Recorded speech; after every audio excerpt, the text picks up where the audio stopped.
Shalom, Israel. This is your brother Ezekiel with the Sons of God Israelite Camp. You got your brother Kazak, your brother Gideon, your brother Tobias, and Amar. I would like to start off by saying all praises to the Most High, Yahweh, in the name of His only begotten Son, Yahweh Shah. And today's class is going to be entitled Daughters of Zion, Repent. So, we all came out the world, man. We all had various conversations. We all used to look at things a lot differently than what we look at them now, being in the truth, man. And one of the things I used to always hear, man, especially amongst our women, so-called blacks, Hispanics, and Native Americans, but in particular, Judah, the so-called black woman, man, is that she want a good man. You know what I'm saying? But it's funny, man, because every woman that wants a good man, she's okay until you tell her that you want a good woman. You know what I'm saying? And there's certain requirements, man, that comes with being a good woman, a virtuous woman.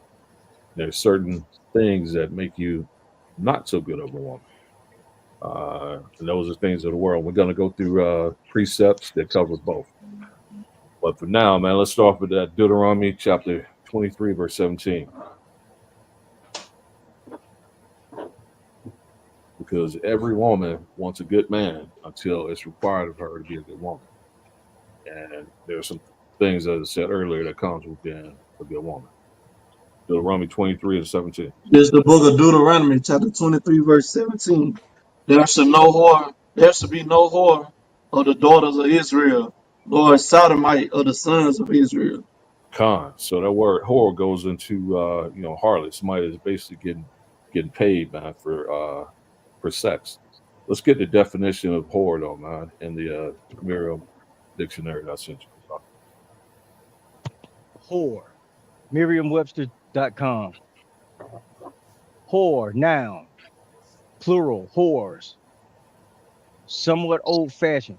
A person who engages in sexual intercourse for pay. Prostitute. Number two, offensive. A promiscuous or immoral woman. Con, man. Number- What woman, man? A promiscuous woman, right? So let's get that Con. definition of the word promiscuous, man. All right, promiscuous. Adjective. Number one, having or involving many sexual partners, not restricted to one sexual partner or few sexual partners. Con, Two, man. That's all. That's it for that, man. con, Get that one.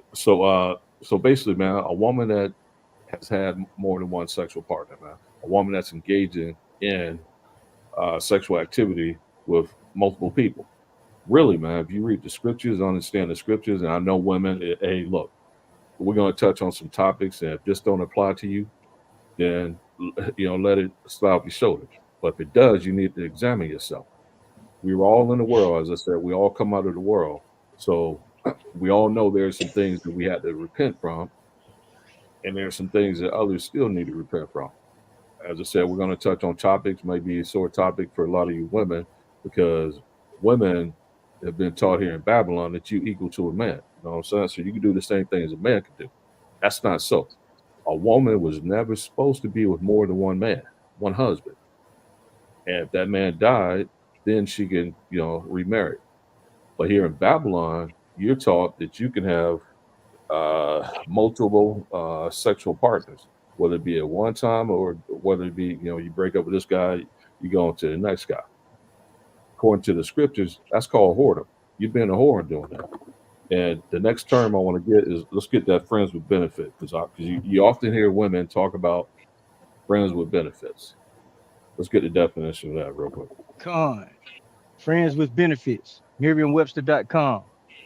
It's a noun phrase.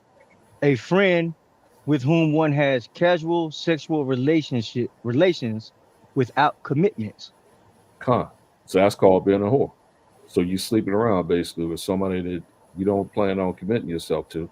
You don't plan on the Esau's law, marrying this particular person. But we're going to find, later on as we go through the precepts, that sex is marriage. So you're going around having sex with multiple people. You're going around basically, obtaining multiple men as your husband. You know what I'm saying? So it's been scientifically proven that each time a woman has sex with a different man and he ejaculates, whether it be in her, on her, his DNA remains with her for the rest of her life. Whether it's attached around your spinal cord, back of your eye socket, that DNA remains on you for the remainder of your life. So you're basically taking on all these multiple spirits from all these various men that you've been with throughout your lifetime, which is why you're only supposed to have been with one man. And it's funny, man, because, you know, especially amongst your daughter Israel, and I'm not really worried about the other nations because the other nations were never given laws. And quite frankly, the only women I really care about are so-called blacks, Hispanics, and Native American women. Those are the women that we're speaking to. Those are the women that we're trying to get to repent. Because if you don't repent while you're under this grace period, guess what? When those missiles come this way, when those chariots flood the sky, you going into that lake of fire. So if you're listening to this, I would encourage you to take it seriously and to think upon your ways, especially if it's hitting you a certain way. Because if it's hitting you a certain way, it's cutting you to the bone. That's because you're probably engaged in some of these activities. Let's get Deuteronomy chapter 22, starting verse 13. So a man, I don't know if you want to realize this, but one of the greatest gifts that you can give a man, besides from healthy, righteous children, is the token of your virginity.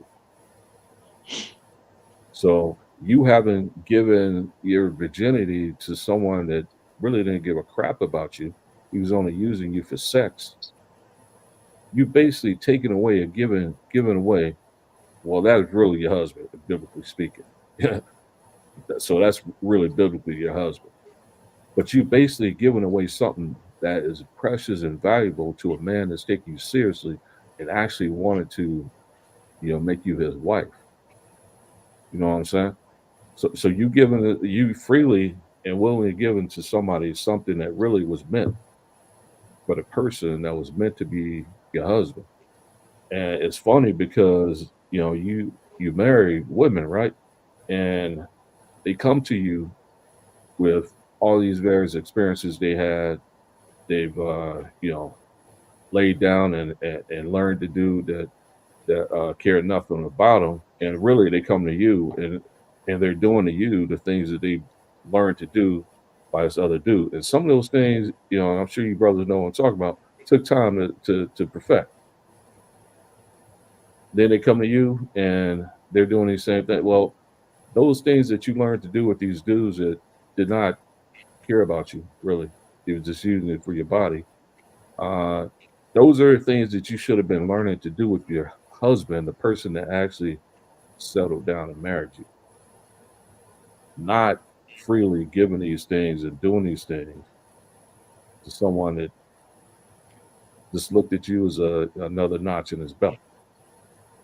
And those are things that are promoted here in Babylon. When you go to other countries, I've traveled all around the world. You don't really see the things that you see here in America, unless there's a lot of Westerns there. And, the locals in those particular countries are, influenced by Western culture. But aside from that, you don't really see the things that you see here. You don't see females wearing tight clothing that's exposing their bodies. You don't see females checking out dudes, looking at other men and all this stuff. As a matter of fact, over in the so-called Middle East when I was over there, it's funny because we used to always joke how the women were the worst drivers. And the reason for that is because when a woman is driving in that country, she doesn't look to the left or to the right. Why? Because over there, if she makes eye contact with another man, that man thinks that she's interested in him. And he would chase her down, run her off the road, do whatever he got to do to get her number. So they don't make eye contact. They don't be looking at other men like you see our women doing here. As I said, every woman wants a good man until you require her to be a good woman. But what's that being a good woman? That's not disrespecting your husband. You know what I'm saying? That's not giving another guy opportunity to think that you're somehow interested in him by looking at him. What so if you're doing this thing in particular, if you're with your husband, what are you doing when you're not with your husband? What are you doing then? A man wants a woman that he can trust, a woman that's only his. You know what I'm saying? A man doesn't want a woman that says she's his, but she's still window shopping, so to speak. That's called, hey, sin starts right here in the mind. So, and I know women probably thinking, well, what about you men? Women weren't built like men. A man can only commit adultery if he has intercourse with another man's wife, fiance, or whatever. But if a man is actually married to a woman and has sex with another woman, unless he doesn't make the other woman his wife, then he's sin as far as the fornication, not committing adultery, unless the other woman was another man's wife.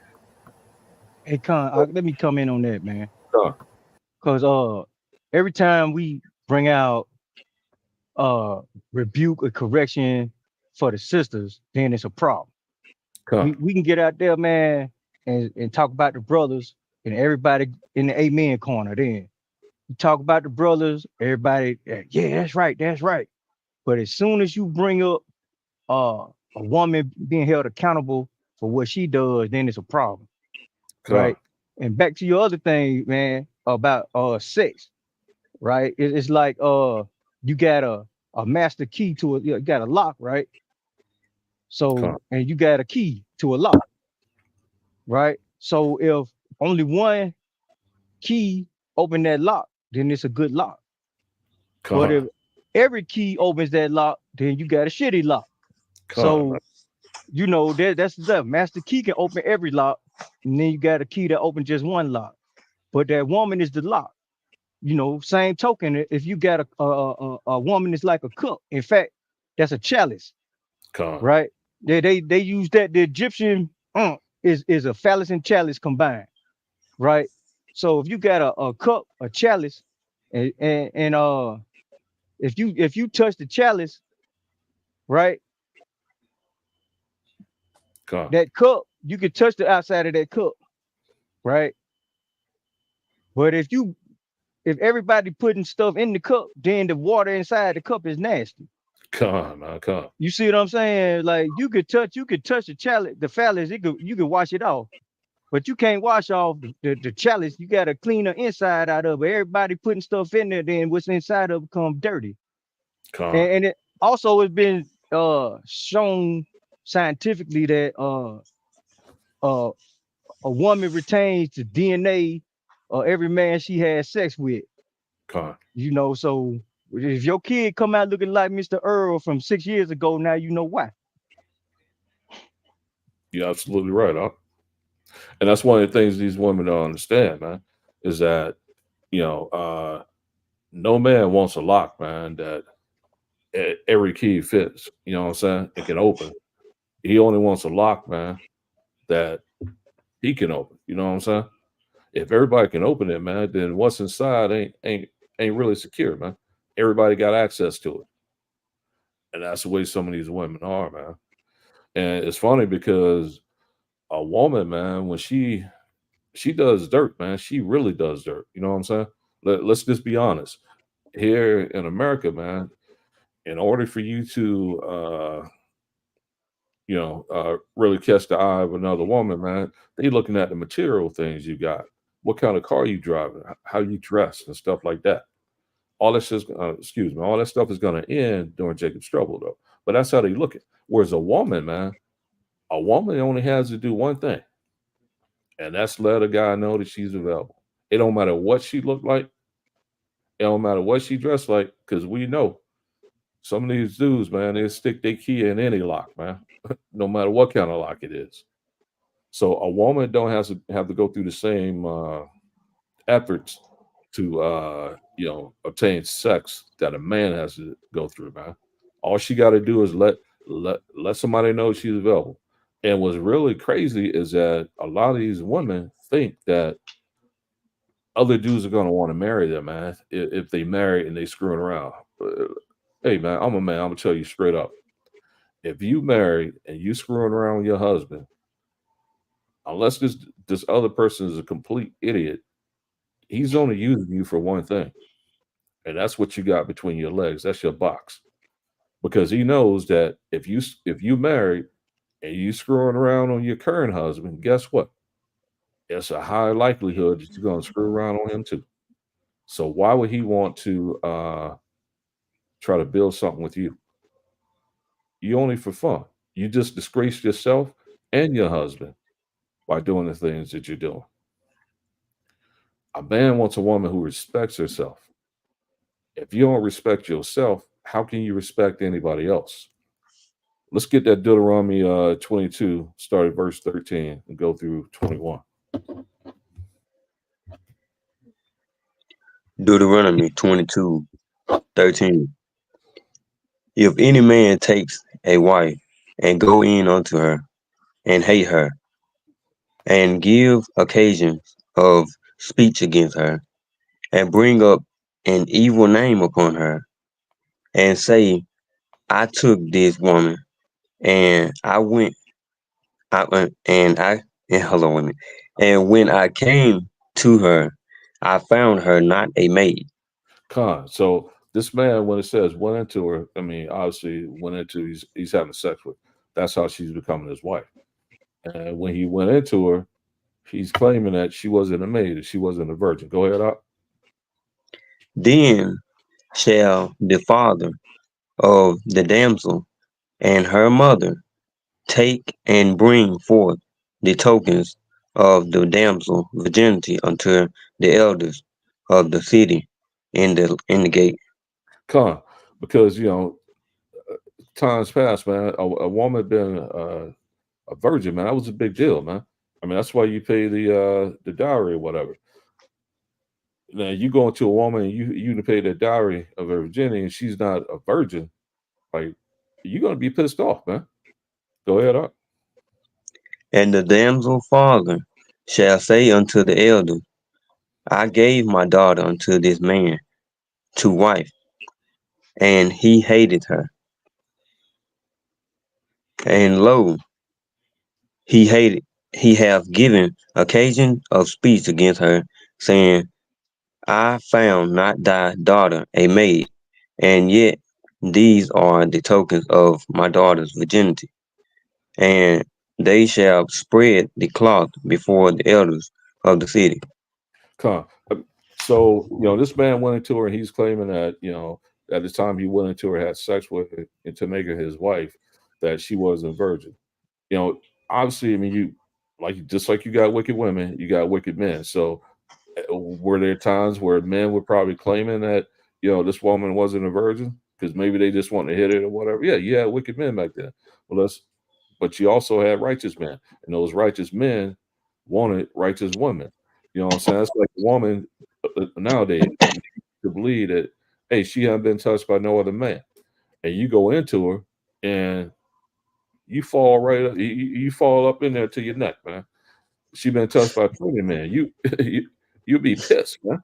You thinking that you marrying something that somebody else never had, and all of a sudden on your wedding night, you found out she been lying to you this entire time. You would be pissed about that. Go ahead, up. And the elders of that city shall take that man and chastise him. Man, they're gonna punish him. And Man, they're gonna punish this guy. They're gonna discipline this guy if they found out that this one was actually a virgin. He's lying on her. Go ahead. and they shall immerse him in 100 shekels of silver, and give them unto the father of the damsel, because he hath brought up an evil name upon a virgin of Israel, and she shall be his wife. He may not put her away all his days. So if he was trying to get out this marriage by bringing slandering her name, trying to say she wasn't a virgin, has been found that he's been lying and she was a virgin. Hey, he can't put her away. She's gonna be his wife for the remainder of his days. Go ahead, up. But if this thing be true, and the tokens of her virginity be not found for the damsel, then they shall bring out the damsel to the door of her father's house, and the men of her city shall stone her with the stones that she die, because she hath wrought folly in Israel, to play the whore in her father's house. So shalt thou put evil away from among you. So going out and being having multiple sex partners, being a whore, all that stuff is evil, according to the scriptures. You're not supposed to be out having relations with multiple men. Only one man. If your husband dies, as I said before, then you can remarry. If you're doing this while you're in your father's house, man, you out playing a whore. You haven't been, under Esau's laws, married to a man. Although, as I said before, if you went out, you had sex, you're actually married to that first person you had sex with. But you playing a whore in your father's house, under your father's roof, that's an evil thing. As you can see, you are to be put to death for that. This is something that the Most High doesn't play with when it comes to marriage, when it comes to the women going and sleeping around, playing a whore. This is a serious matter. But here in Babylon, we've been taught that it's okay to do these things because Babylon promotes this type of culture. I mean, I'm sitting at work looking at the television. It seems like every television commercial comes on, it's like, what are they trying to sell? Are they trying to sell sex, or are they trying to sell the product? Well, what they do is they put these women, these men in these commercials to get you to look at the commercial. Want to look? You're not. You know what I'm saying? They're dangling that person out there to sell their product. They're using sex to sell their product, basically. And that's prevalent throughout Babylon. As I said, over there in those other countries, like I mentioned in the Middle East, it's not like that. As a matter of fact, if there's like a piece of exercise equipment, and on the box of the exercise equipment, you got somebody in, say, a whatever the women exercise, a leotard, whatever they call it, a bikini or something. What they do over there is they actually take a black marker and they mark the skin out, so you can't see any skin, because this type of stuff is taken seriously over there. As a matter of fact, if a woman is found not to be a virgin in those countries, guess what? She's put to death. Because remember, the Muslims, they follow the first 5 books of the law, the Torah. So over there in those Middle Eastern countries, they still deal like this. This is a serious thing. But here in Babylon, because Babylon doesn't believe in keeping the Most High's laws, they actually encourage it, and they protect the women that do this. And what I say protect is, like, if you're married and you find out that your wife has been messing around on you, you go to the divorce court. And particularly if you're in a state that is what do you call it? No fault state. Well, it don't matter how many dudes your wife to have sex with, because what's going to happen? They're going to still award her alimony. They're going to award her the children, most likely. So she benefits from being wicked. Let's get Hebrews chapter 13 and 4. If you brothers got anything, bring it out. Yeah, I got something. I just want to bring this out to let our people understand the reason why, the Lord is allowing, our women, and our daughters, to engage in these acts. Of course, because we under the curses. We as a nation went off. So because we went off, these curses came upon us. And that's the reason why our women, worldly women, are doing these things. And basically too, you look at, go back to the plantation. Esau, he taught, it was installed in our women all the way back in the plantation to be promiscuous like this. Again, it goes back to the curse. That's the reason why the Lord is allowing our women to commit adultery on us, because we as a nation went off, and we as a nation the Lord look at us as a nation, as his woman, his Come, wife, and he's come, our husband. So you know what I'm saying? The same way we went off and we committed adultery against the Most High, how we do that? We commit spiritual adultery against the Most High. When you in these churches on Sunday, guess what you're doing? You're basically laying down with another man against the Most High. Because the Most High is come, your husband. You come. worship another God. When you in these Muslim mosques, you're committing adultery against the Most High. So the same way we the Most High's woman, and we as a nation, all of us committed adultery against him. That's why he is allowing our women to do this. This is the book of Hosea, chapter 4, I'm gonna start at verse 12.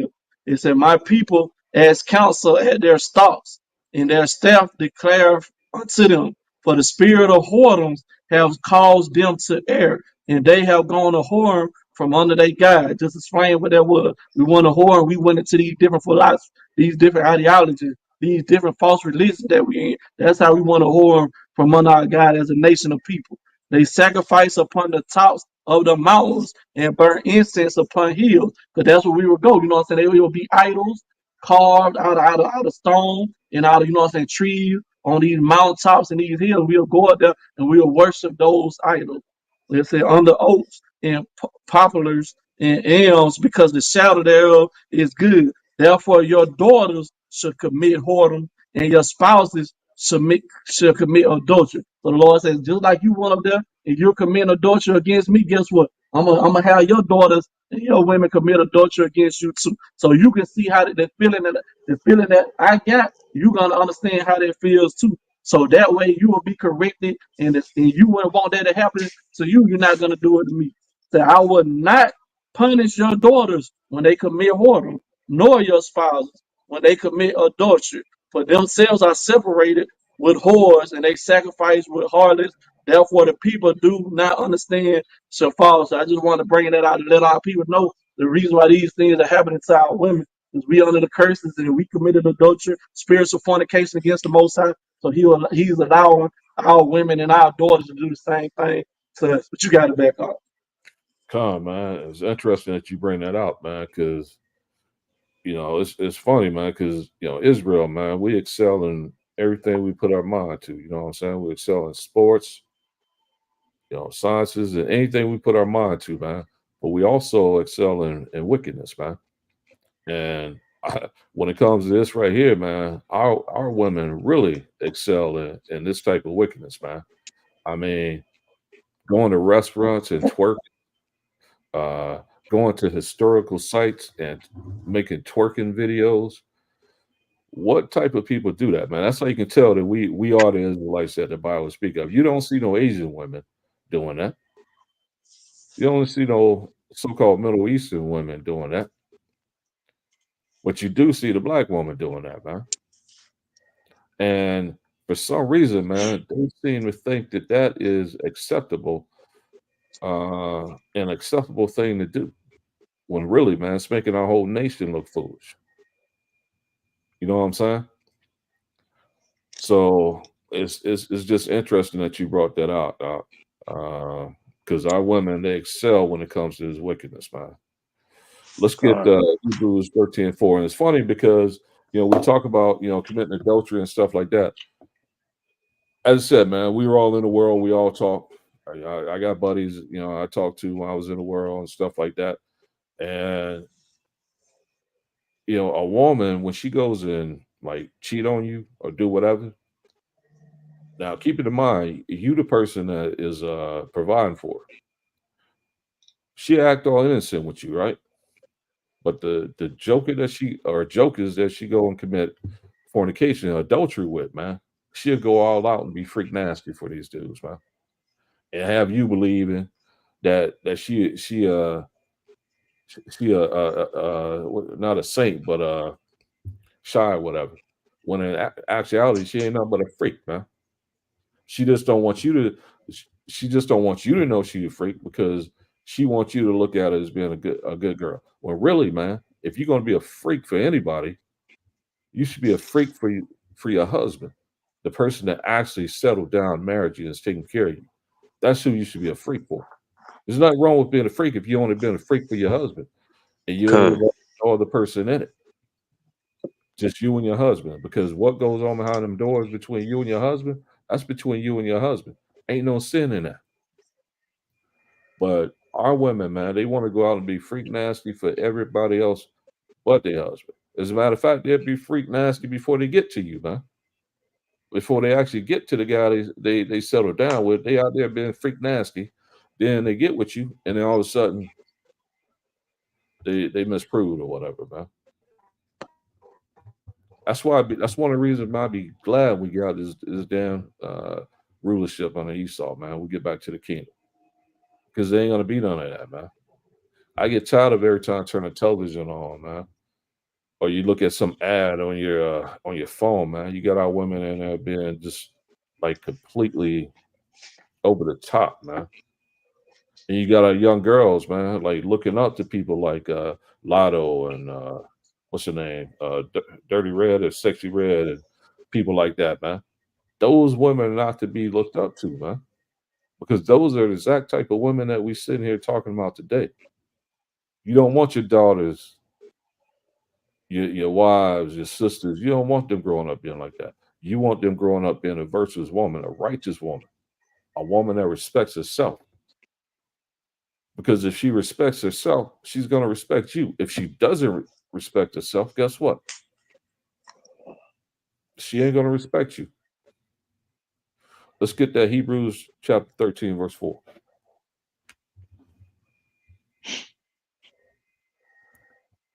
The book of Hebrews, chapter 13, verse 4. Marriage is honorable in all, and the bed undefiled. But whoremongers and adulterers, God will judge. So marriage is honorable, man. And whatever you do in the bed, in the bedroom with your husband, it's undefiled. You know what I'm saying? And that's what that's what I was going into. If you want to be a freak for your husband, because you should be learning to please your husband. You should be learning the things that your husband like. But as I said, man, our women, they learn to please these jokers, man. They spend time learning to please these jokers that I don't give a damn about them other than use them for sex. You know what I'm saying? And as I said, brothers, you and I know what I'm talking about. It take a while to learn. It take time to learn to do a certain thing that women do. And they learn that on some other joker, man. So it took time. They took time to learn how to please the other joker, the other dude. But when they get to their husband, man, once that ring go on, or once she say I do, on the Esau's law, then that's it, man. It's like she don't feel like she gotta do nothing for you, but you gotta provide the world for her. You gotta be her protector. You gotta provide for her. And then it's funny, man, is really she comes to you having X number of husbands already. But she'll get mad if you had another wife. Why is that? Because we under the curses, man. And a woman get jealous. And even if they in the truth, man, it's like, hey man, they may tell you one thing, they may tell you they cool with it or whatever, but you don't know what they doing behind their back. Tell them they get back at you for having another wife, man. So you got to prove these women, man. I got 3 sons, and I tell them all the time, man, you gotta know this woman. Don't just go lay down with no chick, man, because you lay down with her, that's your wife, man. You gotta prove it. See if she's that type of woman that you want to spend the rest of your life with, man. See where her mind's at. You know what I'm saying? If she's always like wanting you to take her to these high cost restaurants and buy all these expensive clothes, man. She into this material stuff. That's not the type of person you want as a woman. Because as soon as you can't do that, guess what? She on to the next man. She on to the next ride. Because those things that you were providing her is what was really keeping her with you. So know this woman, man.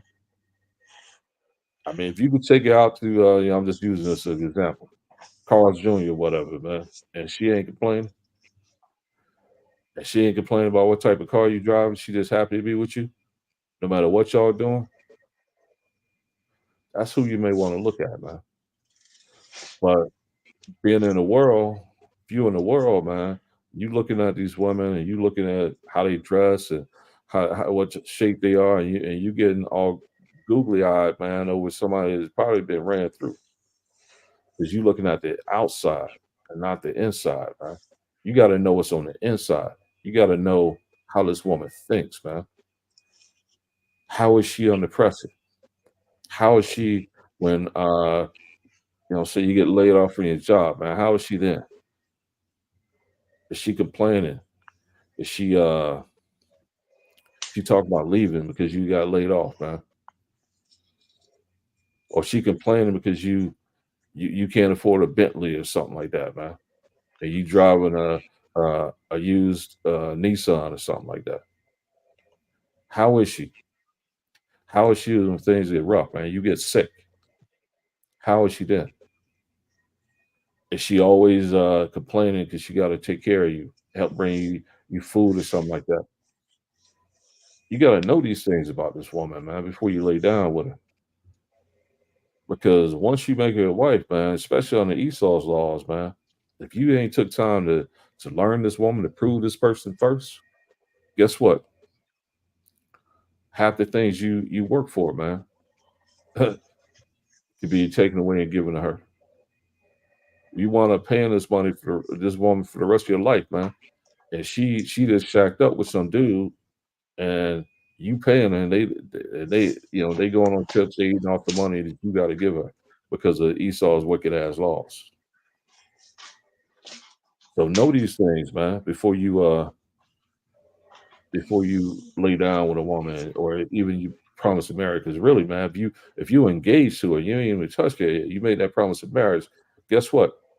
Whether you lay down with her or not, man, under God's law, that's your wife, man. So know this woman first, man. Let's get 1 Corinthians chapter 7, verses 2 through 5. And you women out there, I mean, if you want to, engage in certain sexual activities, as long as it's between you and your husband, you should have a husband for that. You should get married. Don't be out there going from dude to dude, guy to guy. Nobody wants the last thing somebody wants, man, is to be out with his wife, somebody he thought was special unto him, and he runs to all these dudes, man, and that had her, man. They snickering behind his back and stuff like that. She don't let him to bleed. She only been with one guy, two guys, and come to find out, man, the whole town had it. Nobody wants to be in that situation, man. I was reading an article, because everybody knows what's going on with Frick Diddy, man. So I was reading an article about J Lo, and according to the article, man, close friends, let out that there was a video with her, Puff Daddy, maybe some other people in it, and J Lo's first husband found out about it, man. And allegedly that was the reason for the divorce, man. Yeah, because a woman, you marry a woman, man, that woman is special to you, man. As a man, you don't want to share your what's special to you, man, with other people, man. It's one thing just knowing in the back of your mind that this woman has been with somebody, man. But now there's evidence of it that the evidence of her, getting done by other dudes. That right there, man, could drive a dude crazy, man.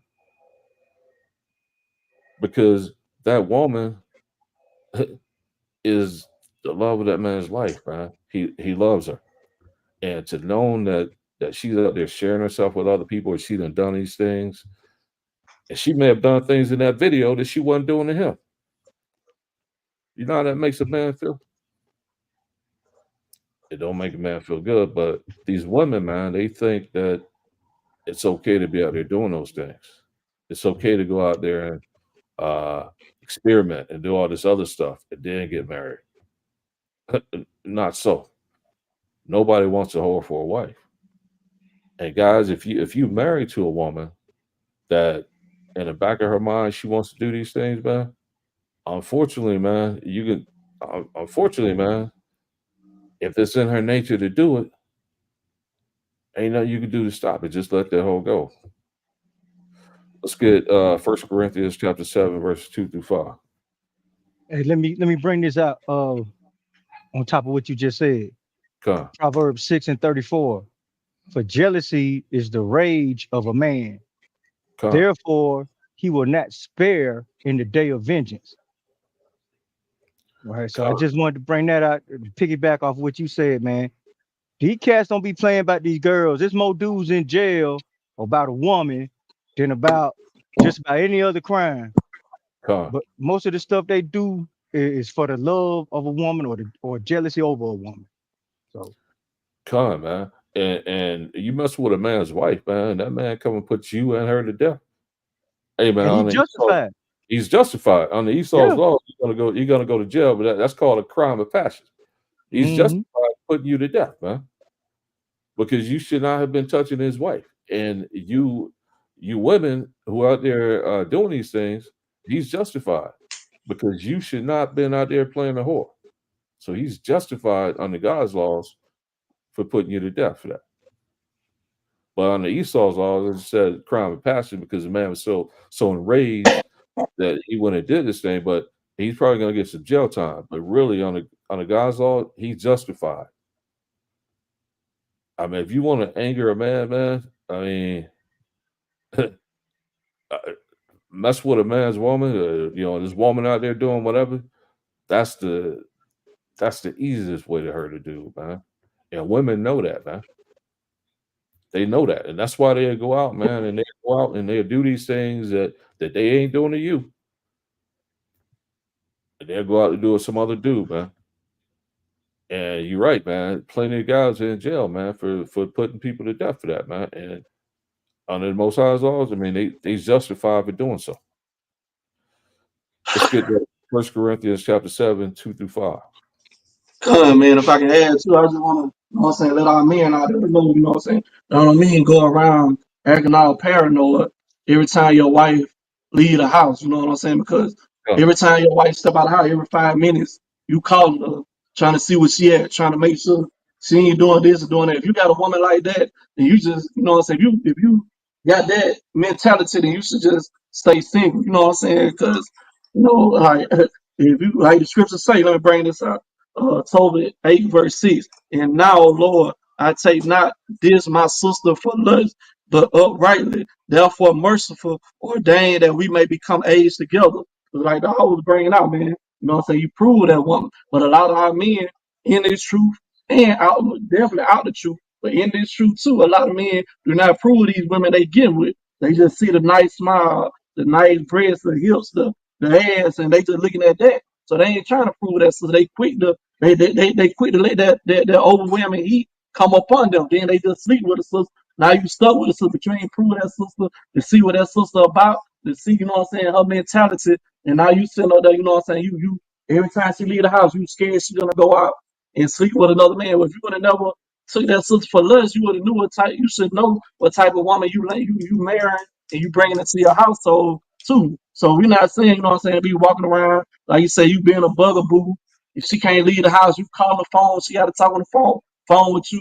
You know what I'm saying? Every second she out because you thinking she doing something that she ain't supposed to be doing. You just don't need to be with that woman. And you just don't need to be with no woman. You just need to stay single because you know what I'm saying. If you running behind a woman like that, and you know you can't trust her, if you that paranoid to the point where you can't trust her to leave the house without you, then that to me that just ain't no life. I just would rather be single before I get with a female like that, man. But you know what I'm saying? Like that's all I really got about all. come on, man. Yeah, man. Never give your power, man. Never give power over yourself to anybody, man. Particularly a woman, bro. Because as you just brought out, if you got to worry about this woman, man, every time she leaving the house, who she's going out with, talking to. Number one, you don't trust her. Number two, if you can't trust her, you should have proved it first. Because if she's like that, man, and she is doing something, let her go, man. Don't be stressing yourself out over no female, man. You know what I'm saying? Man, here's what I tell everybody, man. Here's what I tell my sons, man. Keep the Most High's laws. Keep faith in His Son, Yahweh Shai. All of these things, man, be added to you, man. When you in the kingdom, we get in the kingdom, man. You ain't gonna be no unrighteous women up in there, bro. Ain't gonna be no unrighteous Israelite sister up in there, man. You know what I'm saying? Yahweh Shah can send you wherever, man. No matter how long you go, no matter how far away, you ain't never gonna have to worry about your woman then being touched by another man, or even looking at another man, because they're gonna be all righteous in the kingdom, man. But here on this side, man, it's a lot of unrighteousness, man. Not just women, but males too, man. A lot of unrighteous stuff goes on here, man. As I've said, man, if you got to worry about this woman who she talking to on the phone, man, then it's obvious you can't trust her. I would have never married her, man. Yeah, the con, and just Uh, like Paul said too, man. Yeah, all of us gonna be righteous in the kingdom, but what I'm saying, don't deprive yourself, cause like Paul said, what I'm saying, if you can't contain, it's better to marry than to burn. So don't sit up there and burn. What I'm saying, what I'm saying. You got a desire to be with a woman, and you just worried about something that might happen later on. What I'm saying. You can't be worried about that. What I'm saying. What I'm saying. Like you say, you want a woman, get you a woman. What I'm saying. You prove that woman, and if she, what I'm saying. Repented. She doing straight. Cause like you said, all of us, so all of us did things that we ashamed of. What I'm saying? So we got to look at it the same way, man. As long as this woman willing to repent, willing to follow you and be obedient to you and do what you know what I'm saying? Not obedient in a way as a slave, but what I'm saying, follow these laws, statutes, and commandments, then it is what it is. Don't sit up there and like, I'm not gonna be with a woman because I'm scared she might cheat on me. I'm just like, what I'm saying? Like, everybody can't be like that. Everybody, like Paul said, if he wish all men can be like, but like him, what I'm saying, be a eunuch or whatever. But all men can't be like that. What I'm saying? Me speaking for myself, I know I couldn't be like that. You know what I'm saying? So I'm glad the Most High, what I'm saying, sent me a woman that I can be with and age together. So every man ain't got that gift. You know what I'm saying? Only certain men got that gift, but don't sit up there and burn and just deprive yourself of being with a woman because you paranoid or scared that she might cheat on you. You know what I'm saying? Like, that's just what I want to add to Sirach 33 and 19. Give not thy son and wife, thy brother and friend power over thee while it. thou livest, Con, and give not thy goods to another, lest it repent thee, and thou entreat for the same again. So, like the brother said, man, as long as you, man, don't give people power over you, Come, right? You gotta like stand up man for this. Follow the commandments. Like David told Solomon, you know, keep the commandments. Like, and that's what it comes down to. And we tell y'all this every time we come online, man. The whole book say keep the commandments from Genesis to Revelation. Uh, the fear of the Lord is the beginning of wisdom. A good understanding have all they do his commandments. Y'all come, don't want to keep these commandments. And like the brother said, man, a wicked woman is given as a portion to a wicked man. So come. if your wife running off wicked man, you need to check Examine yourself, yourself. examine Come, yourself, man. Cause what are you doing to allow her? Cause even in the script, I think we about to get into it. Paul say, hey, if you a believer and you got an unbelieving wife, you ain't come, you ain't supposed to leave her, cause just the fact that you there, maybe she'll see you and she'll convert. come. Now if she want to leave, then let her go.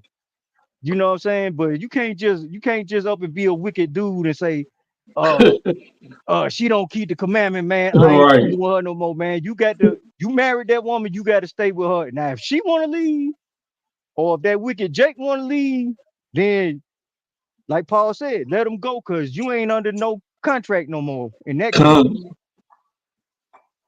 Yeah, man, like you just brought out, man, you got brothers, what I'm saying, just not coming into the truth. And they, man, what I'm saying, they ain't even right here, man. They don't even know how to keep they ain't even kept the first Sabbath day yet.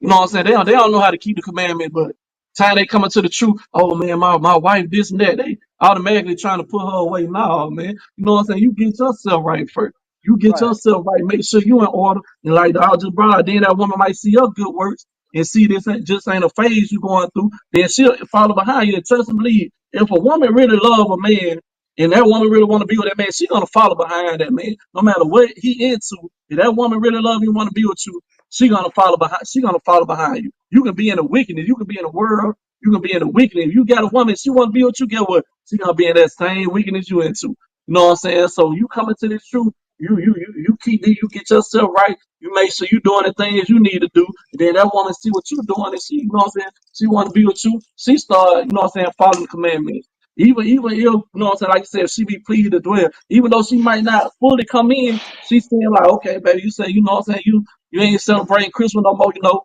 Hey, no, I ain't gonna set no, I'm gonna still go to my mama house right now, but I ain't gonna set the Christmas, I ain't gonna set no Christmas tree up in the house no more. You know what I'm saying? She cool with, she ain't trying to bring, she ain't trying to get you to come over to the family gathering for Christmas. Then she might get to the point where she just like, you know what I'm saying, my husband ain't into it no more. She just get out of the spirit, not even be into it no more. And she started keeping the Feast of Tabernacle, the Feast of Dedication. Then she came into the truth because she just love you and want to be around you. And she see how serious you taking this truth. Then she started, you know what I'm saying, falling right along. Like you said, I heard these one brothers in this one count, hey, say if your woman, her husband don't get right, give him a year, then leave him. Like, where is that in the scripture? So y'all, you are promoting adultery. Because when that woman leave that man and come into y'all school and y'all congregation, guess what? Eventually she's gonna get with another man. Now you just made this woman leave her husband, and now you got adultery going on in the midst of your congregation. So when you come into this truth, like I said, unless that unbeliever say, you know what I'm saying, I can't deal with this. I don't know what you into, you know what I'm saying? This ain't something I want. And then she leave. Then like I said, now you free from that contract, you free from that law of marriage. But if she say, you know what, I'm gonna stay with you, whatever you got going on, I still love you and I want to be with you, then you know what I'm saying, you continue to deal with that one. You got to back up. Con. Let's get that First Corinthians chapter 7, and we'll start at verse 1 through 5. 1 Corinthians chapter 7, verse 1.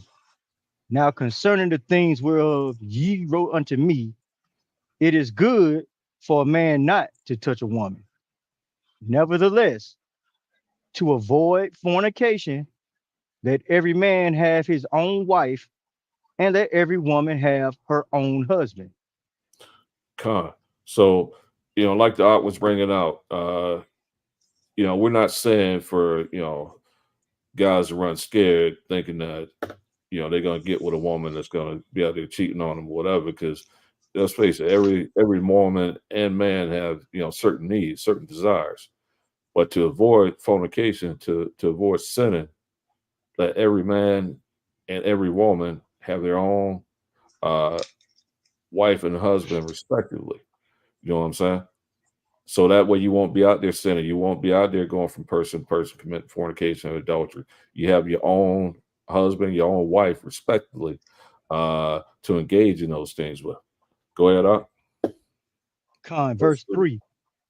Let the husband render unto the wife due benevolence, and likewise also the wife unto the husband. So when you married, there ain't no such thing as I got a headache. You know what I'm saying? If the other person wants to engage, it's one thing if you like, sick and you puking and all types of stuff. But if the other person's in the mood and you not, you got to render to that person due benevolence. You know what I'm saying? So you can't withhold from your spouse. Your body's not your own at that point because you become one flesh. You know what I'm saying? So if the other person got needs, he or she needs those needs fulfilled. That's why they have a husband or a wife, respectively. Go ahead, Art. The wife hath not power over her own body, but the husband. And likewise, also the husband hath not power of his own body, but the wife. Defraud you not one the other, except it be with consent for a time, that ye may give yourselves to fasting and prayer, and come together again, that Satan tempt you not for your incontinency. And we also know that when it's that time of the month for a woman, you're not supposed to be trying to engage in intercourse with the fellas. So at that point, that's one of those times when you have to abstain, and it should be with consent because you should know you're not supposed to be having sex with a wife when she's on a monthly. Like woman to cash up you or what? Was that up? All right, got you. Okay. You talking to me up? Hey, let's get that Genesis chapter 24. We start at verse 1 through 4, and we're just going to show that sex is marriage. The book of Genesis, chapter 24, verse, you said start at verse 1. Yeah, verse 1. And Abraham was old and well, stricken in age, and the Lord had blessed Abraham in all things. And Abraham said unto his eldest servant of his house that ruled over all that he had, put, I pray thee, thy hand under my thigh, and I will make thee swear by the Lord, the God of heaven and the God of earth, that thou shalt not take a wife unto my son of the daughters of the Canaanites, among whom I dwell, but thou shalt go unto my country and unto my kindred, and take a wife unto my son Isaac. Let's drop down to verse 10 through 16. Genesis chapter 24, verse 10. And the servant took 10 camels of the camels of his master, and departed, for all the goods of his master were in his hand. And he arose and went to Mesopotamia, unto the city of Nahor. And he said, and he made his camels to kneel down without the city by a well of water at the time of the evening, even the time that women go out to draw water. And he said, O Lord, God of my master Abraham, I pray thee, send me good speed this day, and show kindness unto my master Abraham. Behold, I stand here by the well of water, and the daughters of men of the city come out to draw water. And let it come to pass that the damsel to whom I shall say, let down thy pitcher, I pray thee, that I may drink. And she shall say, drink, and I will give thy camels drink also. Let the same be she that thou hast appointed for thy servant Isaac, and thereby shall I know that thou hast showed kindness unto my master. All right. And let's just skip all that and we drop down to verses 63 through 67. Genesis chapter 24, verse 63. And Isaac went out to meditate in the field at the eventide, and he lifted up his eyes and saw, and behold, the camels were coming. And Rebekah lifted up her eyes, and when she saw Isaac, she lightened off the camel. For she said unto thy servant, unto the servant, what man is this? What man is this that walketh in the field to meet us? And the servant had said, it is my master. Therefore she took a veil and covered herself. And the servant told Isaac all things that he had done. And Isaac brought her into his mother Sarah's tent and took Rebekah, and she became his wife, and he loved her. And Isaac was comforted after his mother's death. Hey, break that down for me real quick. I'll be right back, man.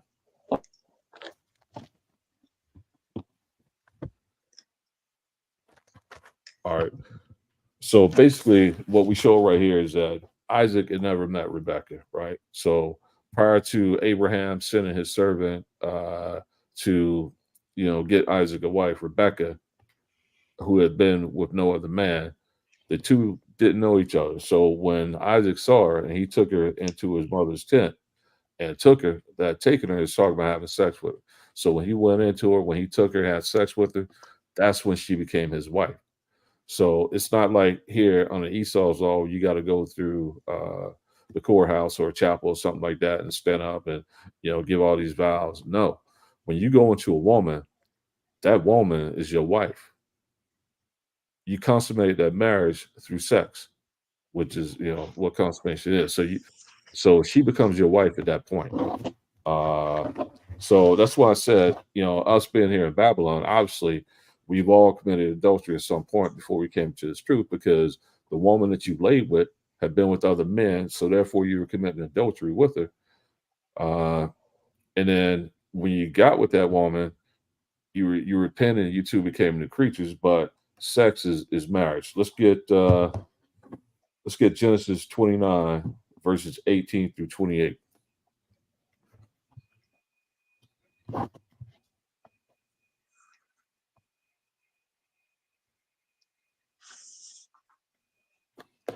Genesis 29, verses 18 through 28. This is Genesis chapter 29, verses 18. I'll And be right. Jacob loved Rachel and said, I will serve thee 7 years for Rachel, thy younger daughter. And Laban said, it is better that I give her to thee than that I should give her to another man. Abide with me. And Jacob served 7 years for Rachel. And they seemed unto him but a few days, for the love he had to her. And Jacob said to Laban, give me my wife, for my days are fulfilled, that I may go in unto her. And Laban gathered together all the men of the place and made a feast. And it came to pass in the evening that he took Leah his daughter and brought her to him, and he went in unto her. And Laban gave unto his daughter Leah Zilpah, his maid, for a handmaid. And it came to pass that in the morning, behold, it was Leah. And he said unto Laban, what is this thou hast done unto me? Did not I serve with thee for Rachel? Wherefore then hast thou beguiled me? And Laban said, it must not be so done in our country to give the younger before the firstborn. Fulfill her week, and we will give thee this also for the service which thou shalt serve with me yet 7 other years. And Jacob did so, and fulfilled her week, and he gave him Rachel, his daughter, to wife also. So when Jacob, our forefather, whose name was changed to Israel, went into Leah and Rachel, saw him having sex with them. That's when they became his wives. You know, obviously he served the first 7 years thinking that he was going to be given Rachel, but Laban gave him Leah instead. Then he served another 7 years for Rachel. But when he went into them and he had sex with those women, that's when they became his wives. So just because he had 2 wives at this point doesn't mean he's doing something wicked, because you're not supposed to uncover the nakedness of one sister with another. In other words, you're not supposed to be having a threesome with these women. So just because he had 2 wives, he had 2 wives in righteousness. His dealings with Rachel was between him and Rachel. His dealings with Leah was between him and Leah. So it wasn't an unrighteous thing for a man to have more than one wife. Let's get you brothers got anything? Tobit chapter 4, verse 12. Beware of all whoredoms, my son, and chiefly take a wife of thy seed, of thy fathers, and take not a strange woman to wife, which is not of thy father's tribe. For we are the children of the prophets, Noah, Abraham, Isaac, and Jacob. Remember, my son, that our fathers from the beginning, even that they all married wives of their own kindred, and were blessed in their children, and their seed shall inherit the land.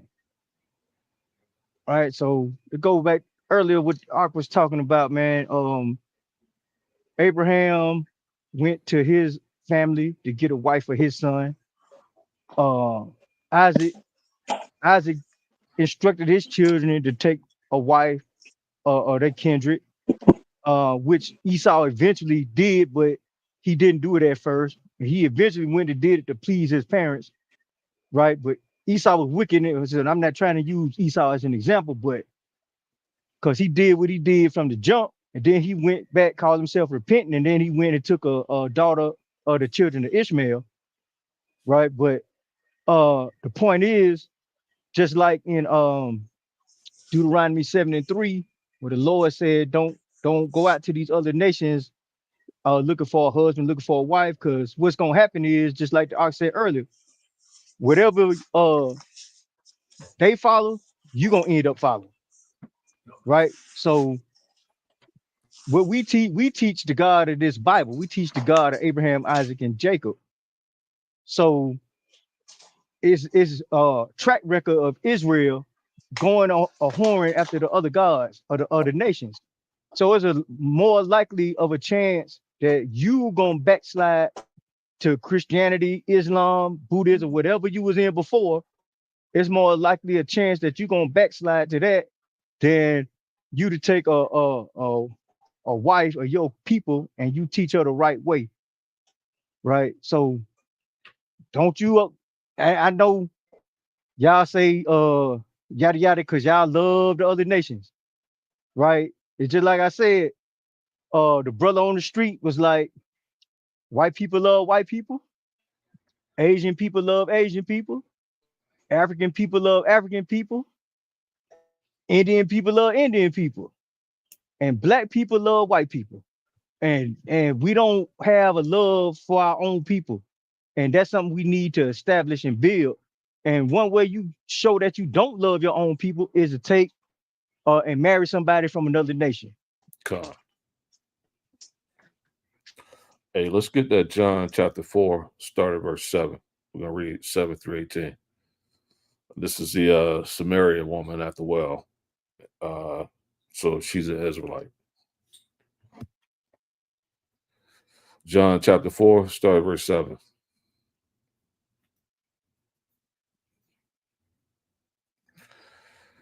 John 4. John chapter 4, verse 7.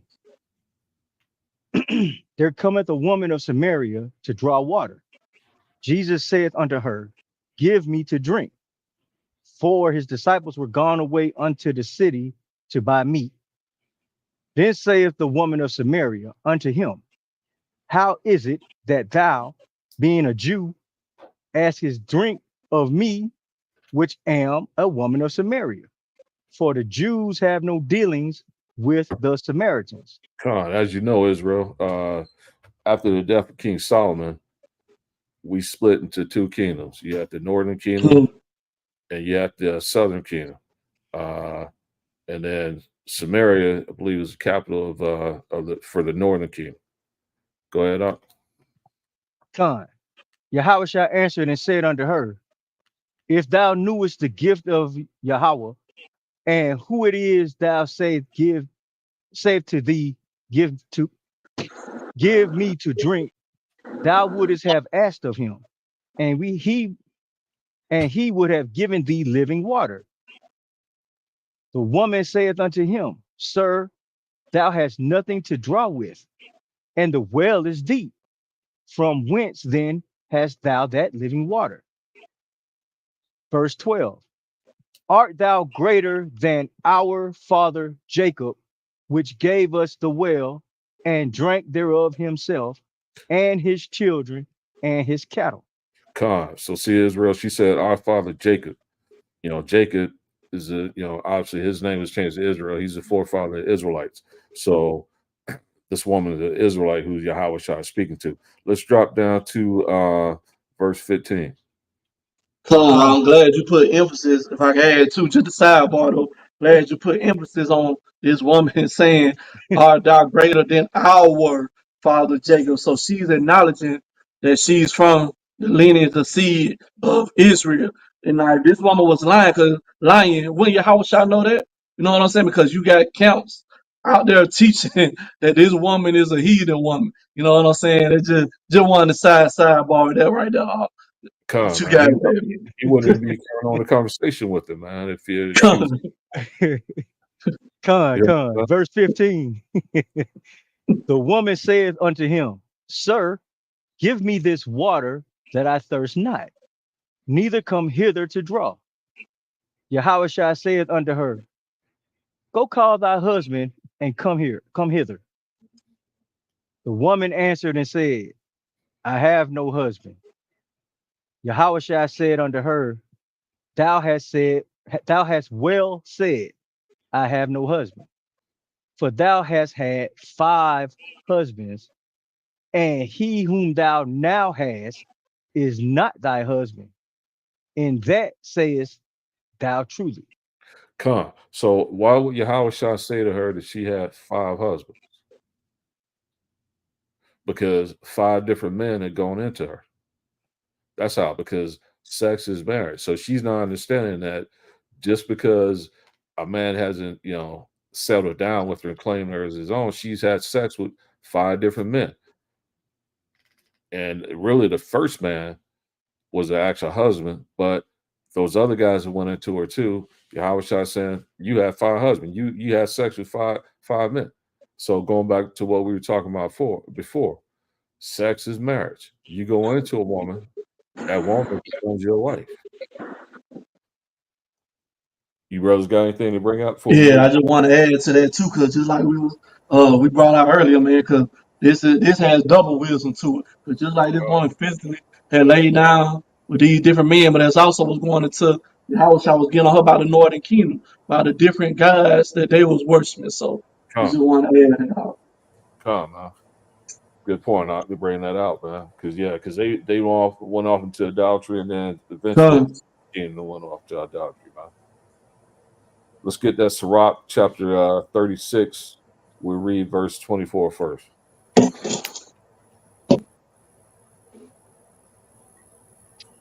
I know a lot of women are probably going to get upset with this because they don't like they like to rule over their husband, or whatever. They feel that they the prize, so they probably going to get upset when this verse come out. But really, it's the man that's the prize. That is the prize, and not the woman.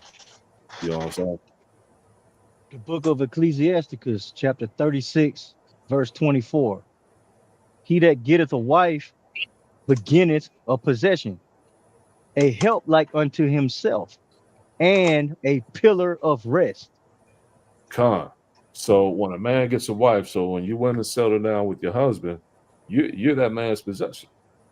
You know what I'm saying? You're a helpmate. You're supposed to be helping him and a pillar of rest. You're not supposed to be bringing him stress, and you sure not supposed to be out done with no other man.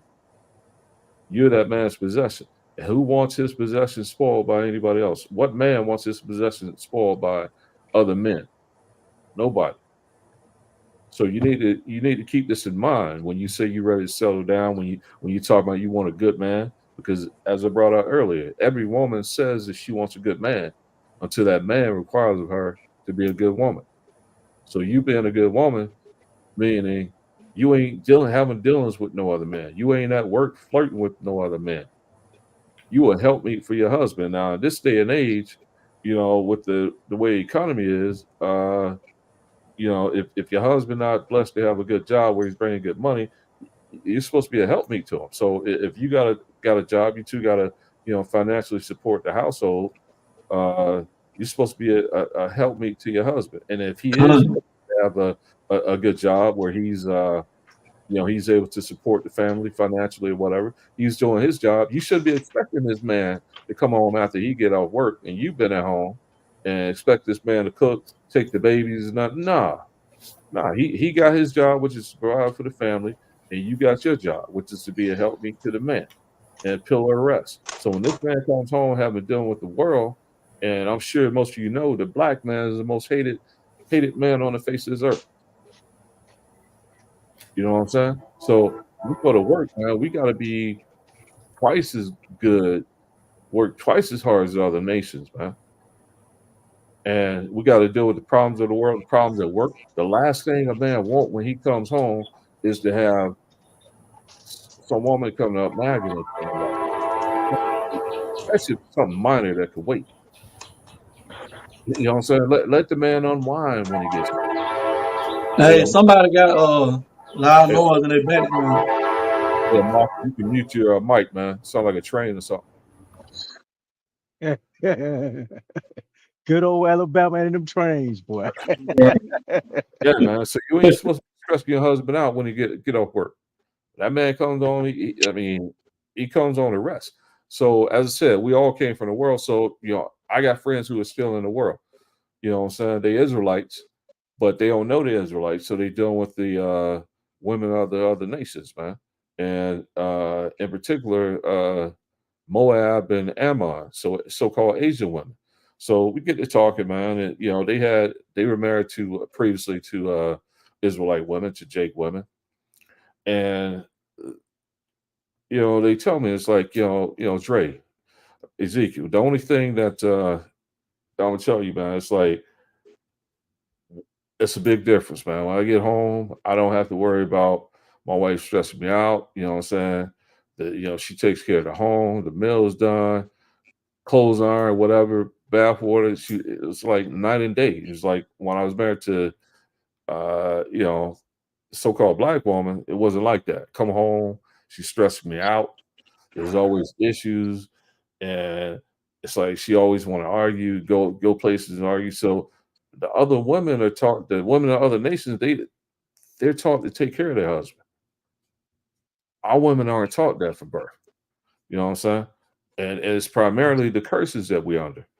Here in America, just going back to that Willie Lynch letter, man. The women was taught to be the head of the household, man. So he taught their sons to be physically strong, but mentally, man, you got some feminine women. They taught some feminine men, and they taught their daughters to be mentally strong, man. So that's why you see like a lot of so-called black families, and they looking at the woman as like the head of the household. They got a grandma or whatever, as the head of the household, and it's like the head of the family. That's the way things are here, man. But other cultures, it's not like that. It's the man, the way it's supposed to be. Going back to 1 Corinthians chapter 11, man.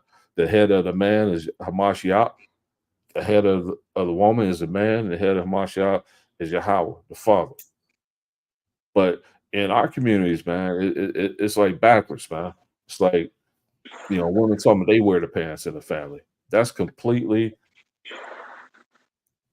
against the Most High's laws, man. That's completely backwards, man. Sirach, chapter 26, verse 13. The grace of a wife delighteth her husband, and her discretion will fat his bones. A silent and loving woman is a gift of the Lord, and there is nothing so much worth as a mind well instructed. A shamefaced and faithful woman is a double grace, and her continent mind cannot be valued. And that's what we're talking about, man. Because in the book of Isaiah, the Lord said he was going to put a new thing in the earth. A woman shall compass a man.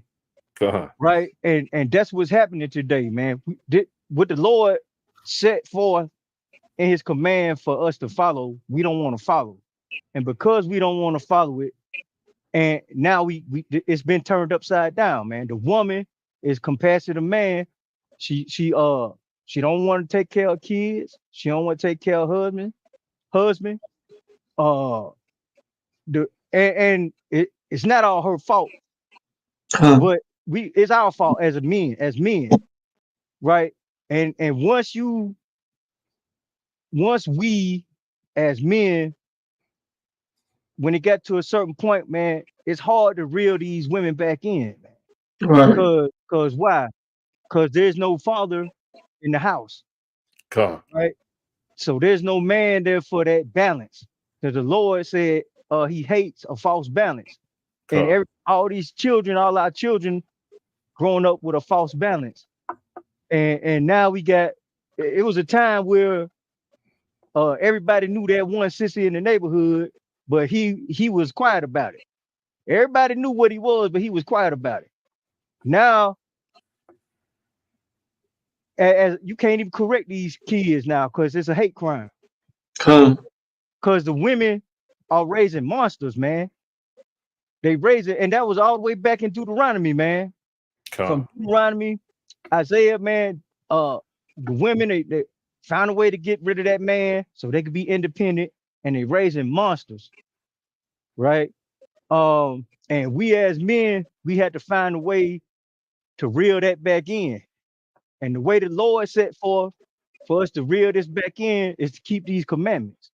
So as a man, you have to keep the commandments, and hopefully that woman you married will see you keeping the commandments, and she'll keep the commandments.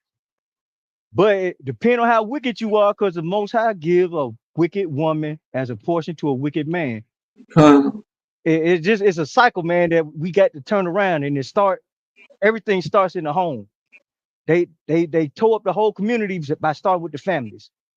So we got to put this thing back together by starting with the family. Right, man. Just to let me back off what Ezekiel said earlier too, like how he was explaining how these men saying these women of the other nations, you know what I'm saying, they have their house in order when they get home or whatever, man. You know what I'm saying, like But at the same time, it's a balance too.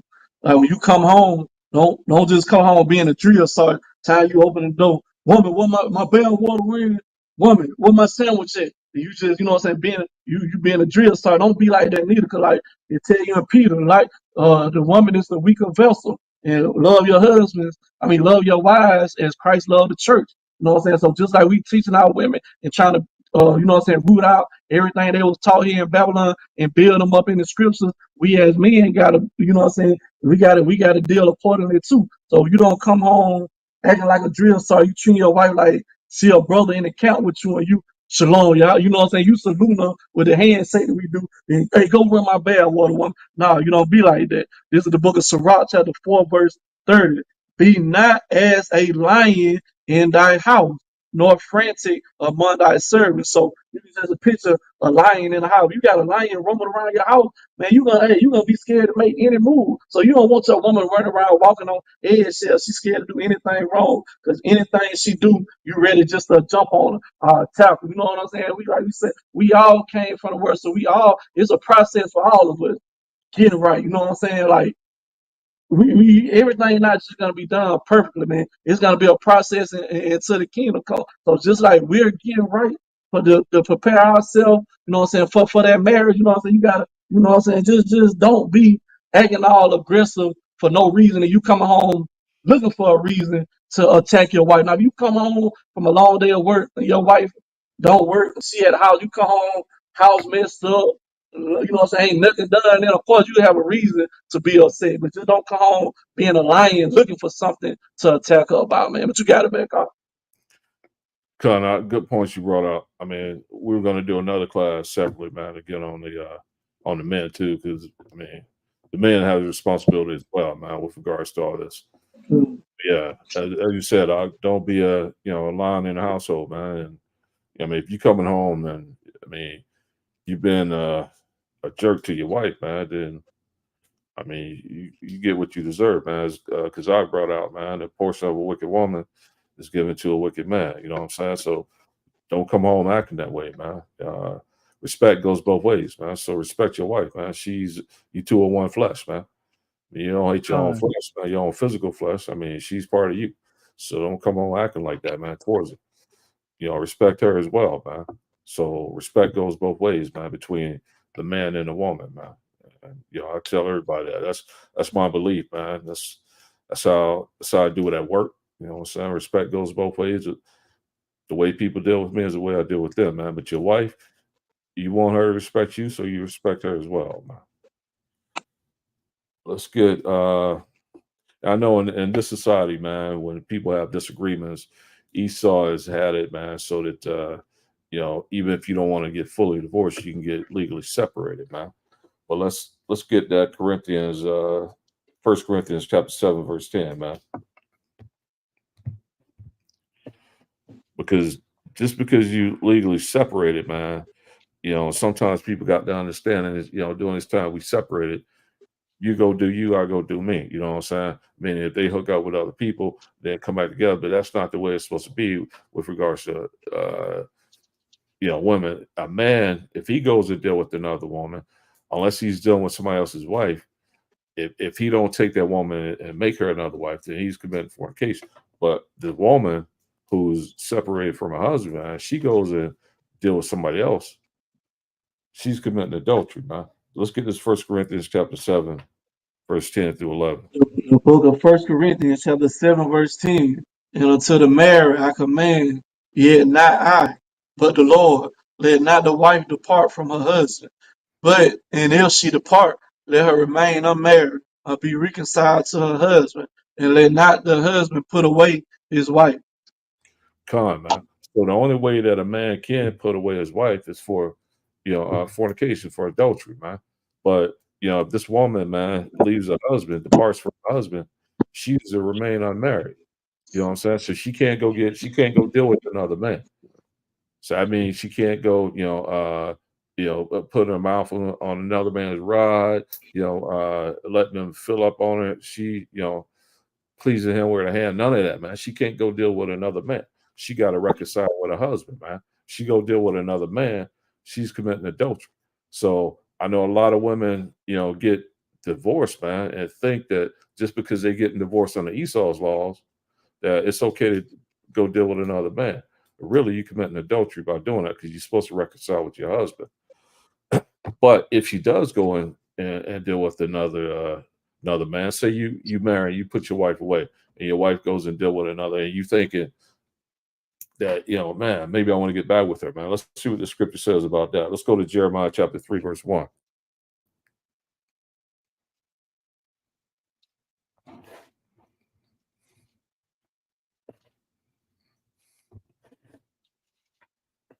Jeremiah 3 and verse 1.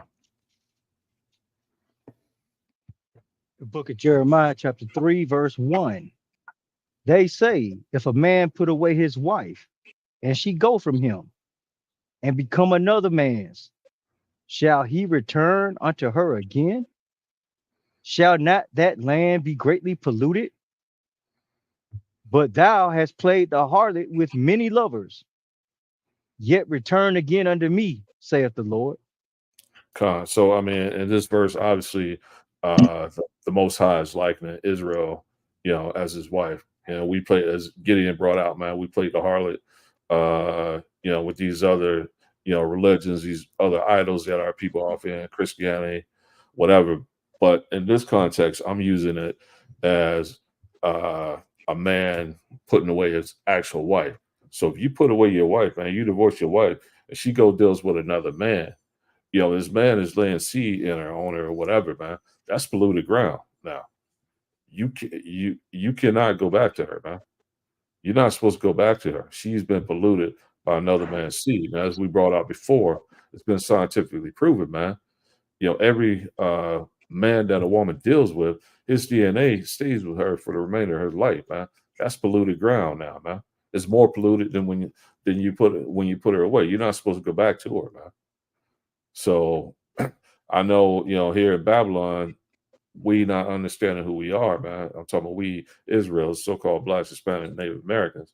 Sometimes, man, you put away your wife and you go deal with somebody, she deal with somebody, and it don't work out with those two people y'all decide to deal with. You come back to it where really as a man, you're not supposed to go back to her, man. She's polluted ground. Let's get Proverbs chapter 14, verse 1, man. So these are things that a good woman should be doing right here, man. Let's get Proverbs 14, 1. The book of Proverbs, chapter 14, verse 1. Every wise woman buildeth her house, but the foolish plucketh it down with her hands. Come on, man. So if you're a wise woman, you're gonna be building your household up. You're gonna be supporting your husband, man. You're gonna be that pillar of rest. You're not gonna be giving him grief, man, when he comes home. You're not gonna be nagging. You're definitely not gonna be off trying to deal with other men behind his back, man. It's funny, man, because as a man, sometimes you the last person to know, especially if you love your woman, you got trust in her, man. And she's out, and she comes back doing her thing, man. But a wise woman won't be out doing those things, man. A wise woman is going to be there and support her husband, man. She's going to be doing those things that she's supposed to be doing to be a righteous wife to you. Because if you not being wicked, the Most High ain't going to give you a wicked woman, man. Because I brought out the portion of a wicked woman is given to a wicked man, man. So a wise woman, a righteous woman is going to be building a household, man. Let's get Titus 2, verses 1 through 5. You said what? What? Titus chapter 2, verses 1 through 5. Book of Titus, chapter 2, verse 1. But speak down the things which become a sound doctrine, that the aged men be sober, grave, temperate, sound in faith, in charity, and patient. The aged women likewise, that they be in behavior as becoming holiness, not false accusers, not given to much wine, teachers of good things, that they may teach the young women to be sober, to love their husbands, to love their children, to be discreet, chaste, keepers at home, good, obedient to their own husband, that the word of God be not blasphemed. Come on, man. So the older women, man, are supposed to be teaching the younger women to be good wives to their husbands, man. They're supposed to be taking care of the children. They ain't supposed to be out, you know what I'm saying, giving them much wine, like you see, women nowadays, man, they want to go out and, have girls' night out or whatever. Ah, man. I mean, because that wine, you overindulge, man. I put spirits on you, man. Eventually, that's going to lead to sin, man. So the wise woman ain't teaching the young woman to be out doing those things, man. They teach them to be chaste, to be good wives to their husband, and how to take care of their children when they eventually have kids, man. And that's what you're looking for in a wife, man. Is somebody who's been brought up right, man. Because all you got to do sometimes, man, is just look at the mama, see how she act, man. And a lot of times, man, the apple ain't gonna fall far from the tree, man. Especially if it's been a household, man, where it may not have been a dad at home or whatever, and then the child is seeing like revolving door with these men, man, coming in and out, the mother's life, man. That's not good for a child to be seeing those things. That's definitely not good for a woman to be doing those things, man, because you're setting a bad example. So the example you should be setting is what Doc just read here in Titus chapter 2, verses 1 through 5, man. Let's get you already got the Sirach 26 off. Let's get that Proverbs 31. We started verse 1. Then we drop down, read 10 through 31.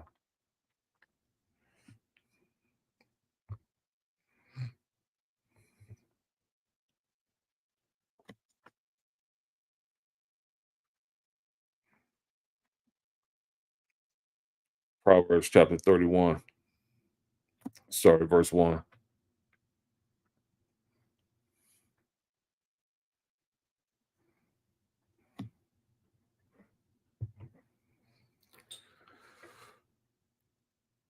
All right. Proverbs chapter 31, verse 1. The words of King Lemuel, the prophecy that his mother taught him. Dropping down to verse 10. Who can find a virtuous woman? For her price is far above rubies. The heart of her husband doth safely trust in her, so that she shall have no need of spoil. She will do him good and not evil all the days of her life. She seeketh wool and flax and worketh willingly with her hands. She is like the merchant ship. She bringeth her food from afar. She rises also while it is yet night, and giveth meat to her household, and a portion to her maidens. She considereth a field, and buyeth it. With the fruit of her hands she planteth a vineyard. She girdeth her loins, and strengthens her arms. She perceiveth that her merchandise is good. Her candle goeth not out by night. She layeth her hand to the spindle, and her hands hold of the distaff. So basically, this woman is describing the traits of a virtuous woman, what a woman should be, a good, righteous woman. She's taking care of her household. She's making sure her family's taken care of. You brothers got anything you want to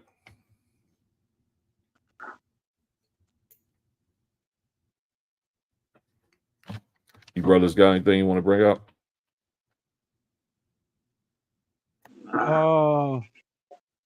Hold on. It's a good class, man. And again, like I said before, when we get on the brothers, don't nobody had nothing to say. But when we try to correct our sisters, man, it's war. So back to Sirach, chapter 20, 26.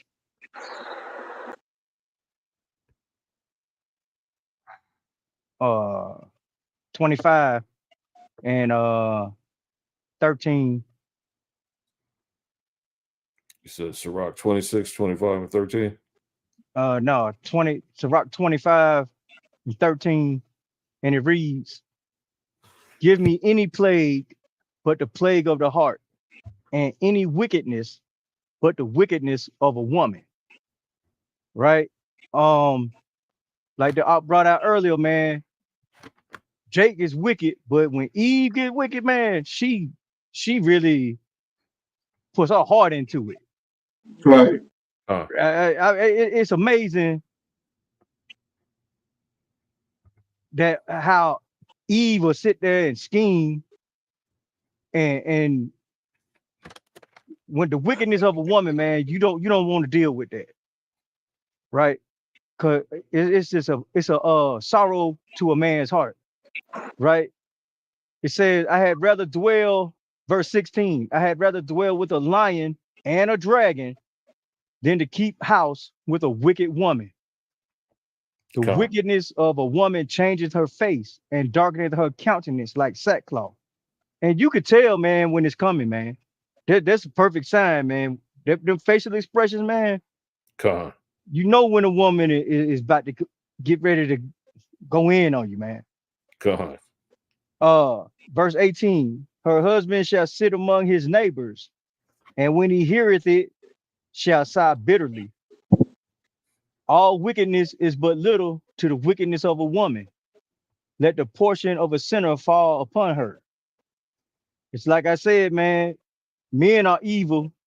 A man will shoot you once, twice, and more, up to 5, 6 times if he hates you.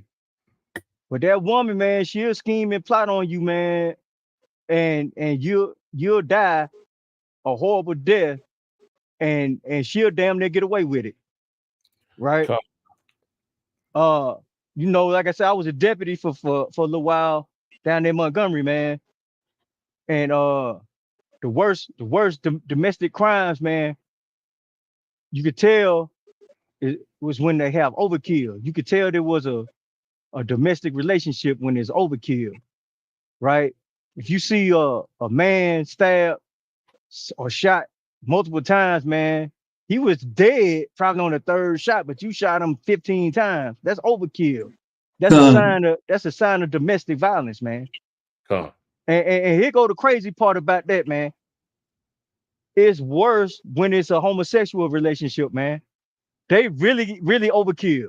They stab you 90 times, man. You probably dead on the 4th stab, right? Now we don't condone that, man. We don't condone it.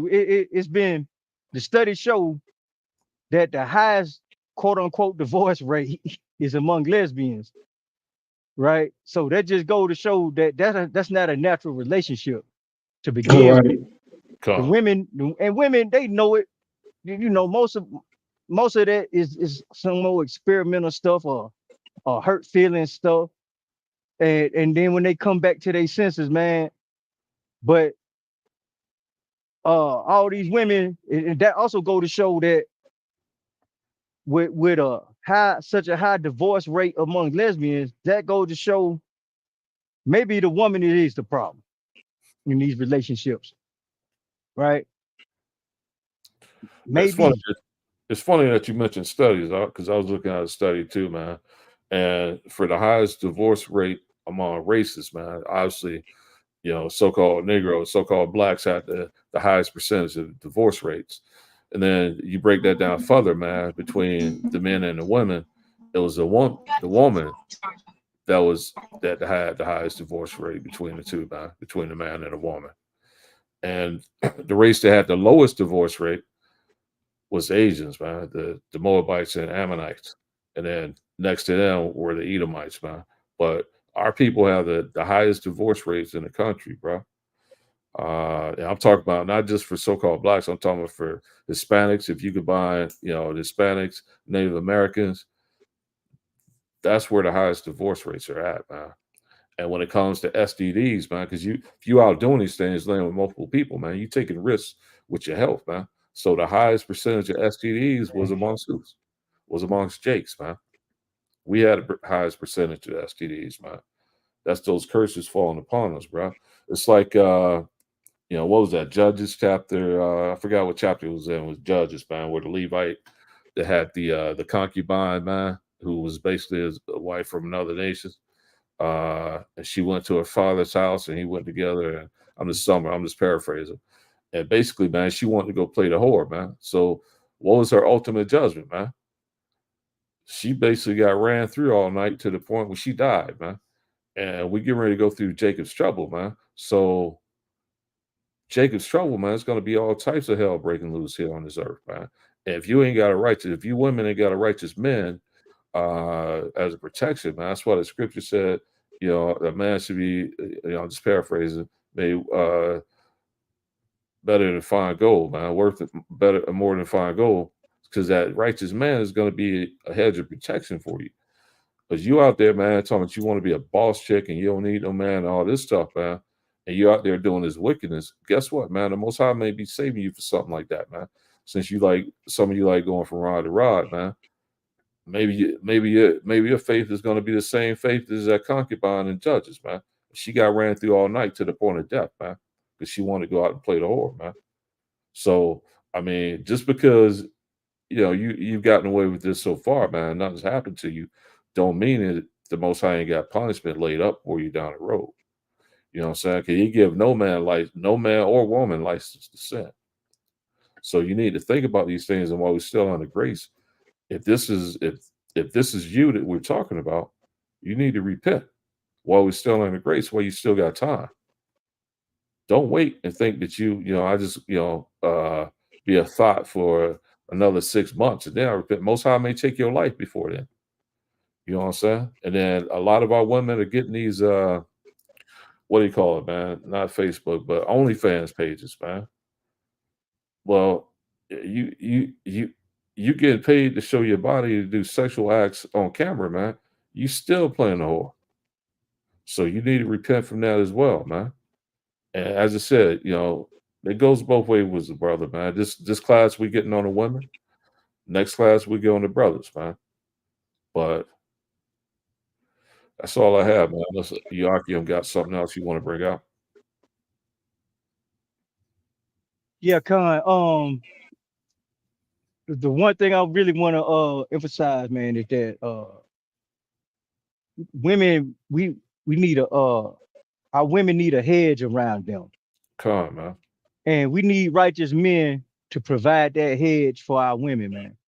Khan. But at the same time, a man can't protect what don't want to be protected. Khan, man. Right? And our women act like they don't want to be protected. Right? If you tell your woman no and she does it anyway, then she get into trouble and then she calling you. 9 times out of 10, we go in and we get out that situation, man. But she shouldn't have been in that situation in the first place. And that's the point we're trying to make, man. Our kid, if it was your child, that man is responsible for that household. If he gives instruction and you don't follow the instruction and something happens, right? That's of the Lord. Right? The Lord said, honor thy mother and thy father, right? But the man is the head of the woman. And when you get that out of balance, you showing that you don't want a hedge of protection around you. If you dishonor, disrespect your husband, and for you kids, if you dishonor and disrespect your parents, man, the Lord will take that hedge of protection from around you, and He will punish you, and sometimes He'll put you down. He'll take you away up out of here, right? If you a grief of mind to your mama and your mother and father, and you don't want to ever listen to them, and the Lord has you killed, what he really did was take the burden of you as a child away from your mother and father, man. He gave them some relief. They're gonna be upset about it, but so you can't play with the Most High, right? You don't know what the Sirach said, put off, or is that put off not tomorrow from day to day, because the Lord, he will in no wise let thee go.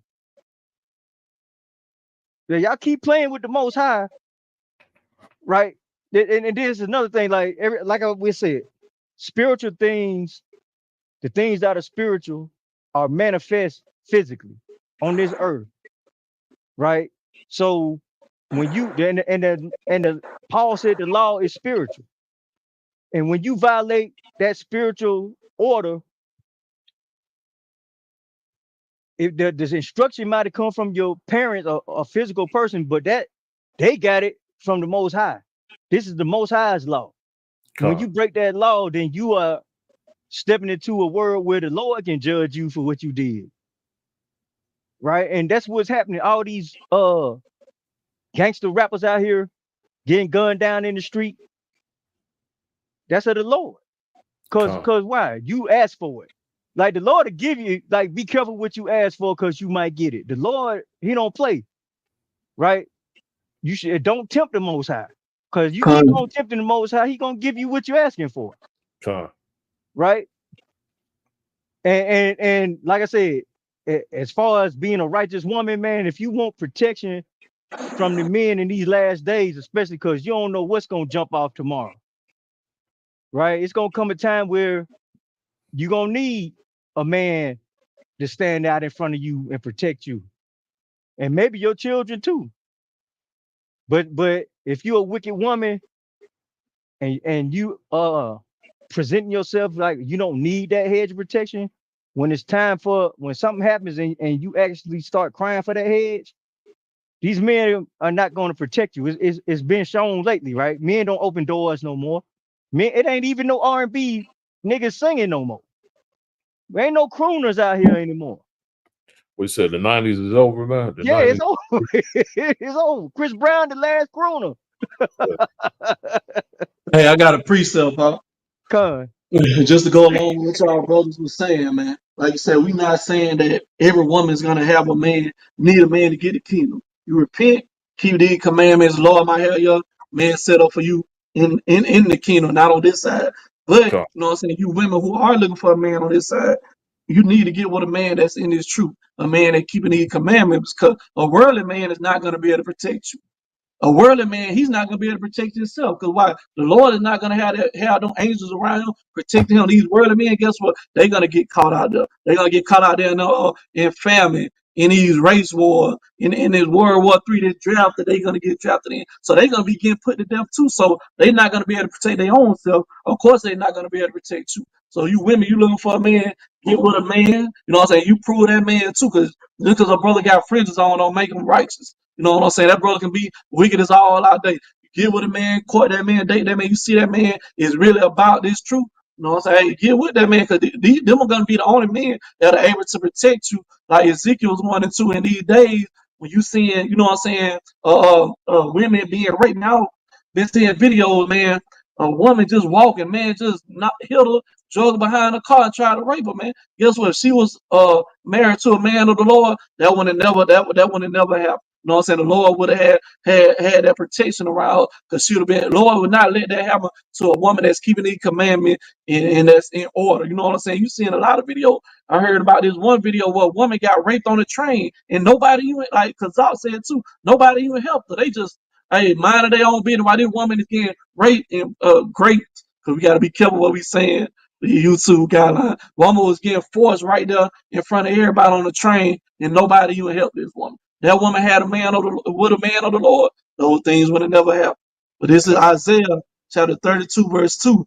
And a man shall be as a hiding place from the wind, and a cover from the tempest, as rivers of water in a dry place, as the shadow of a great rock in a weary land. So that righteous man, you know what I'm saying? You want to give it to a righteous man, that man is going to be that hiding place. He's going to hide and protect you from that wind, destruction, any type of harm that may come to you. By that man keeping the commandments, the Lord is going to have no angels encamping around him, and that's going to lead to your protection and your hiding place. But you got it all.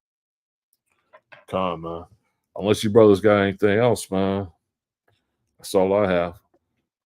You know, Israel, I hope you were edified. This has been the Sons of God, Alabama camp.